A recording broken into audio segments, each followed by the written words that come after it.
Now to the developing story of the deadly Spokane police shooting. We are still waiting to learn the name of the armed robbery suspect who was killed by police after reportedly trying to rob a Safeway on Northwest Boulevard yesterday morning.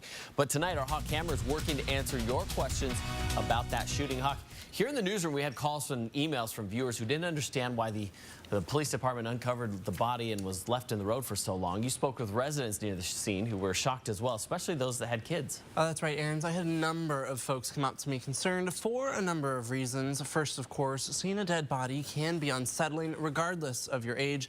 Second, they didn't think it was respectful to the deceased regardless of what the alleged crime was. It's one of the grim tasks of being a police officer. Her boyfriend's at the location and shot a gun at the house. Facing an armed suspect and having to make a snap decision.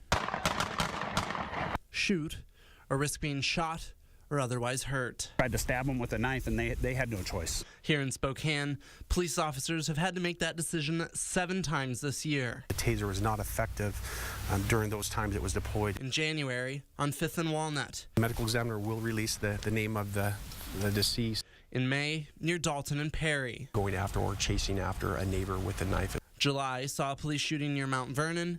Scinto and Monroe in September. October in the Shadle Walmart parking lot. November on East Rowan. And yesterday, Sharp and Monroe. Officers moved to block the vehicle in, and the subject then fled on foot. In each case, all suspects were armed with some kind of weapon. 5 died, and all resulted in long investigations, which includes yesterday's. A lot of police and a lot of tape.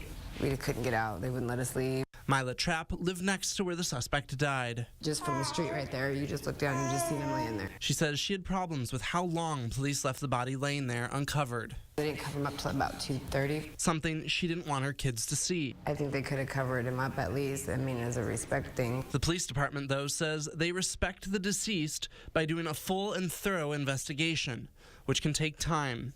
The process involves electronically scanning the scene, going through all the evidence, and photographing everything. A tarp or blanket placed at the wrong time could interrupt that process, but even they acknowledge it can be unsettling to see death so close to home. Now, after each of those shootings, the officers involved are put on leave. We asked. Currently, there are 5 Spokane police on leave after being involved in shootings. Coincidentally, 4 of those 5 officers go back on duty tomorrow. Only the one who fired a weapon yesterday will remain on leave. I'm Hawk Hammer at KXLY4 News. Hawk, thank you.